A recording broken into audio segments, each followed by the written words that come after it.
I would say it starts with the drums that you hear in Jackson Square in the New Orleans area. And when we moved from New Orleans to San Diego, California on a short stint, I mean extremely short, we were close to a place called Balboa Park, and there would be the hand drums out there. I would say my earliest recollections of music was going to the park and hearing those musicians doing the rhythms. Kimball School, kindergarten, I stand up and I say, I'm going to be a guitarist. And my teacher goes, wait, what? I said, yeah, I'm going to be a guitarist. And she's like, well, how can you say that? Can you play guitar? And I'm like, not yet, but I will. And even then I knew, somehow I just knew that I was going to do something on guitar. I've had a love affair with the guitar, even when I couldn't play it. I was in love with it. And when the grandkids would tell my grandfather, you know, Granddaddy, I want this, Granddaddy, I want that, and then my grandmother would say what she needed as he's going to the store. Well, Lamar, I need this. Lamar, I need that. Well, I listened to that, and Grandma always got what she needed.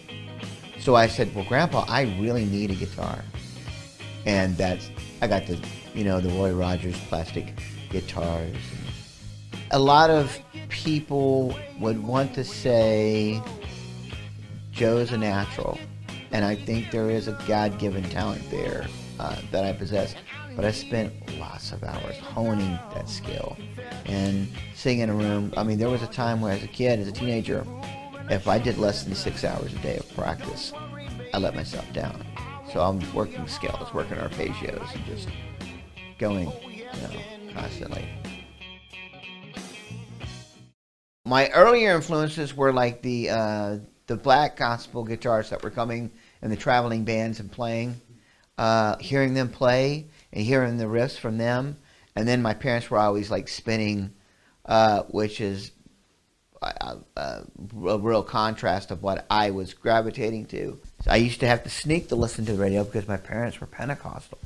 So certain songs were considered a sin at that time. And so I had to be very careful what I listened to and where I listened to it at.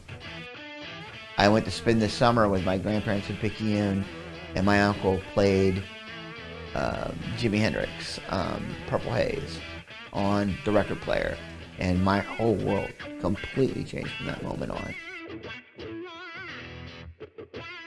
I used to climb on top of the barn and play for the cattle and pretend they were people.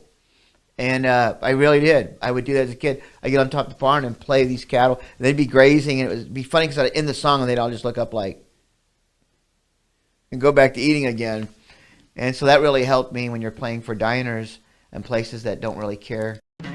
Hearing blues, I just gravitated to it naturally. As a matter of fact, the first song I wrote was a blues song. I played it for my mom, and I wrote this song, and Matt looked at my mom and said, Aunt Jerry, I believe we got a blues man on our hands. And my mom laughed. She said, we'll see. I was never really confident in myself as a singer coming up, younger. And so I would always look for lead singers to be in bands. And then it just became as a necessity because so many lead singers would not show up either for the studio time to record or in certain lineups.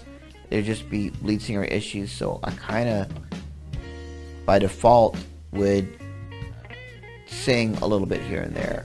And then when I got more confident in my singing, I'd sing in the 90s. By the time the 90s hit, I said, yeah, I can sing. When COVID hit, we were in Memphis. And the guy that was acting as our manager had the foresight to see this was going to get bad. And I was like, oh, this is going to be like everything else. You know, I said, this is going to pass. This is nothing. It's overhyped. Don't worry about it. And we were spending 3 days in Memphis. And I'm thinking, you know, it's not that big of a deal. It stopped everything except for the drive to want to play and the writing. I wrote all through COVID. As a matter of fact, I did about 3 albums worth of material. But I have to be honest with you, as bad as COVID was, and it was bad. I'm not downplaying it. It's horrific. I did some of the best deals of my life. I did, I got a 3-album deal out of it. The blues is alive and well in St. Louis. The blues is alive and well in Kansas City. The blues is alive and well in Memphis, and the blues is alive and well in Chicago. In my opinion, where I'm at, centrally located, it's a great area for blues. So I don't feel it's a drawback to jump up there and play originals as opposed to jumping on the bandwagon and be a cover band. Some guys are good at it. I'm just not that guy. I'm not a good cover band guy at all. As a matter of fact, you would pay me money not to play some of these songs like them. I call my music house, rockin', gospel, blues. So I'm doing regular blues and gospel blues, and it's house rockin'. We're gonna rock the house. When we show up, you're gonna know we've been there. You're gonna enjoy yourself. We're gonna play music that's gonna make you want to get up and dance.